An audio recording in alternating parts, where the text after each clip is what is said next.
Hello everyone, Nikhil this side again. This is day two, and I'm reading Mountain Is You by Brianna West again. So let's go. Today we're gonna talk about releasing emotional backlog. I hope you all know what is backlog, right? It is something that you have to do right now, but then you procrastinate, and in the future it becomes your backlog, right? It's maybe as simple as studying a chapter, studying a chapter, or yeah, it's basically it. So we're gonna talk about emotional backlog. As we defecate, we sweat, we cry, we literally shed our entire skin once a month. Feelings are no different. They are experiences that must likely be released. When not felt, emotions become embodied. They become literally stuck in a body. This is because they have something called a motor component, which means the minute they begin, before you can suppress or ignore them, they create a micromuscular activation. So, in this part of the chapter, we are talking about basically our feelings. How should we express them?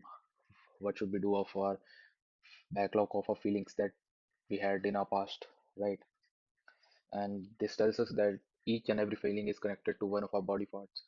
As fear is connected to our gut, and anxiety and stress is connected to our shoulders, relationship pressure is connected to our neck, as they are pain in the neck, but I think that they are pain in my ass right now.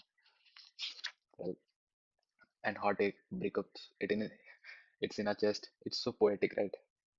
And same is like fear of moving forward. When you have fear of moving forward, you have pain in your knees and feet. Yeah, it's all that, right? You have to recover from your emotional backlog. You need to work on that, and for working on that, you can meditate and all that shit. Stop meditating to feel calm. Start meditation just to feel. Right? This is a great line in this book. If you sit down for a 10-minute session and try to force yourself to be relaxed and light, you are effectively doing the exact same type of suppression that likely gave you the need to meditate in the first place. You shouldn't suppress your feelings because you can only do that for so long. When you suppress your feelings for too long, they pile up and you have backlog. And once they pile up, there will be a breakdown moment, a breakdown point in your life when all the emotion will come rushing through. And mostly that time will not be in your favor, and that will be a mistake. So I don't think that you should suppress your emotions. I'm not doing that anymore, and it kind of helps. Use a journal to write down what you experience and see. And remember that the body often speaks in metaphors, and so don't necessarily take everything literally. So, journaling. I have my journal. What the fuck? I have my journal with me. I write my daily journal in this every single day at night. I usually include what I did right, what I did wrong, etc. and etc. And it really helps. Like, it helps me clear my mind and helps me to think more clearly about my future and shit. Similarly, mental health and self mastery is the ability to see and feel and experience a thought without responding to it. You were not born to be perfect. You were not born to be happy all the time. Life has it life has its ups and downs. If you are happy, there's a chance that you'll be sad, right? Because if the graph is only going up, up, up, there's no fun in that. And once it goes down, down, down, there's no fun in that too. Life should be like this. That is life. And you were not born to be perfect, but you should thrive to be perfect. You should work on being perfect, but you'll never be perfect, right? Well, I just slept for like 4 hours, so I'm just hungover, so forgive me if I'm saying something wrong. Healing your mind is completely different because you aren't returning to what you were before. You're cutting yourself and becoming something entirely new. Healing your mind is just like building muscle, right?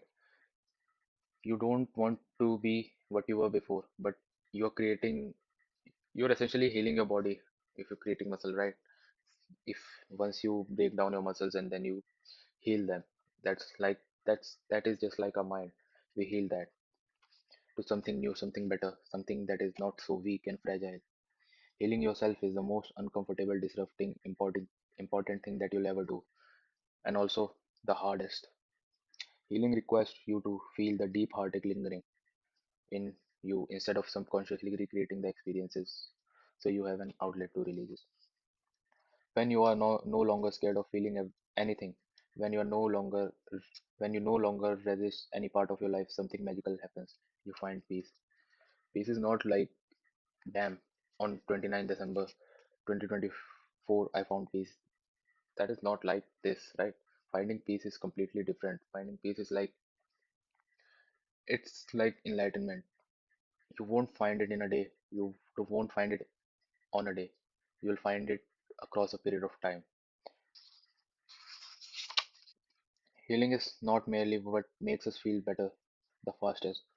It is building the right life slowly and over time. Healing is not like an instant thing you can do. It takes time and a very long time. But it is something that you have to do. Becoming the best version of yourself is your natural inheritance. It is what you're born to do. Healing is simply releasing the sickness, that is the limiting beliefs and fears that are holding you back from doing exactly that. Healing is not about going back to exactly what you were before, because the person wasn't capable of seeing the storm before it hit, and the person didn't know how to shield themselves from it. Right? It's like after healing, you'll be a stronger version of yourself, probably the strongest you've ever been. When you heal, you become stronger. When you've been broken, you become grounded. When you've been egotistical, you become responsible. When you've been neglectful, you become more sensitive and able and conscious. You become more considerate, you're more empathetic, you are more mindful, more careful. Because most of the time you're so busy worrying about monsters in your closet, you forget to address the actual things that will erode you over time.